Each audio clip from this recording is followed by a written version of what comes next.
Ibrahim kan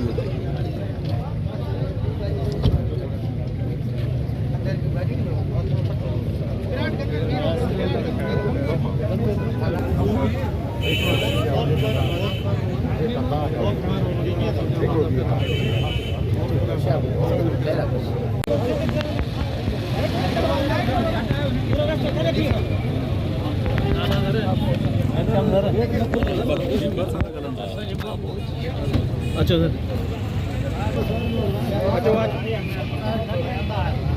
थोड़ा हिले दिया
वो जतो ही परे जी वो परे जा बच्चा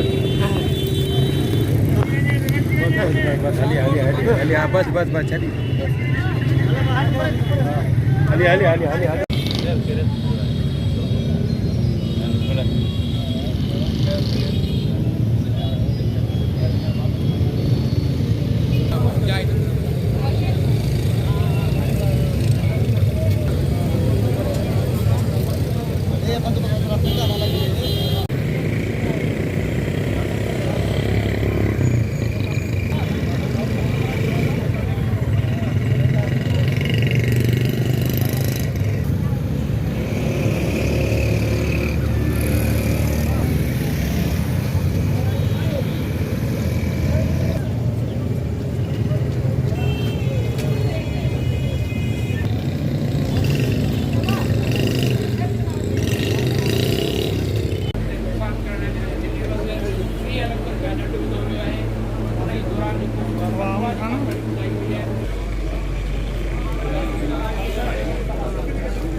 अज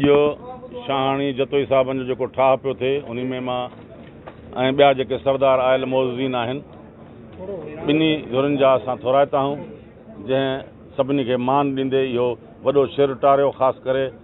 सरदार चाकर ख़ान ऐं रईस ग़ुलाम मुर्तज़ा ख़ान वारनि जी महिरबानी आहे ऐं हुननि जी क़ौम जी महिरबानी आहे जंहिं इनखे सभिनि खे इज़त भरी मोट ॾिनी ऐं अॼु उहो तस्वीर तमामु थोरे वक़्त में थिए थो छो जो इहो जेकर वधे आहे त तमामु गंदगी वधी वञे हा उन खे ख़तमु करण लाइ काफ़ी सरदारनि साहिबनि सभिनी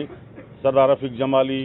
ॿिया असां सभिनी गॾिजी गुज़ारिश कईसीं ॿिन्ही मौज़ीन खे ख़ासि करे ग़ुलाम मुर्तज़ा ख़ान जतोई ऐं सरदार चाकर ख़ान खे जंहिं असांजे चवण खे इज़त ॾी अॼु फ़ैसिले ते वेठा आहिनि ऐं अलहमदुलिल्लाह अॼु फ़ैसिलो मुकमिल थिए थो वञे उनजो फ़ैसिले जी फ़तवा जेकी आहे असां ठाही आहे ऐं सभिनि जे सलाह मशवरे सां असां हे मसलिहत कई आहे जेको ॿिनि क़ौमनि खे पाण में ज़िंदगी भर जेके पीढ़ी दर पीढ़ी गॾु वेठा आहिनि ऐं हिनखे सदियूं थियूं आहिनि गॾु वेठे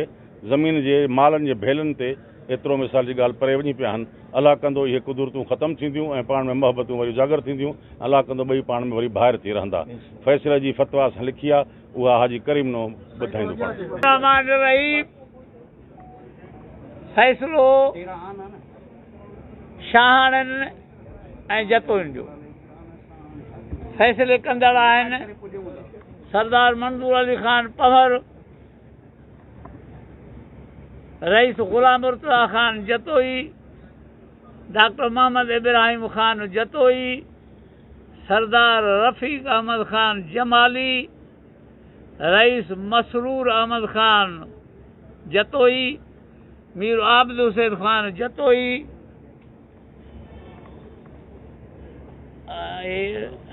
अरसला खान आलमानी, उस्मान खान मोहम्मद उस्मान खान आलमानी, अब्दुल कयूम खान सरदार अब्दुल कयूम खान जतोई, मीर खान है छोरे राजी खान, हाँ रईस राजी खान जतोई, सरदार चाकर खान शाहानी, सरदार फारूक अहमद खान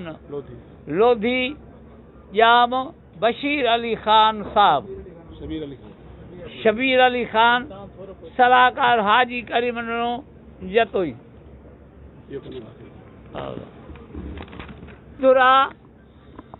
बशीर अहमद खान जतोई, बी दुरा अली गोवर खान ऐं मदरदीन खान शाहानी। या अल्लाह इन्हनि फौतुनि खे जन्नतुल फिरदौस अता कजांइ ऐं इन्हनि खे बख़्शिजांइ ऐं इन्हनि जे पोएं वारसनि खे सब्र ॾिजांइ ऐं उन्हनि जो जेको जो दुख ख़तमु कजांइ। या अल्लाह हिन फ़ैसिले में जंहिं बि सुलह जे उन्हनि खे बि अजुर अज़ीम ॾिजांइ ऐं ॿिया जेके सरदार मोज़ डॉक्टर इब्राहिम आबिद हुसैन खान जन हिन में अॼु कोशिशि करे सुलह करायो आहे, अलाह साईं उन्हनि खे बि वॾो अॻिते शैतानी विखुनि खे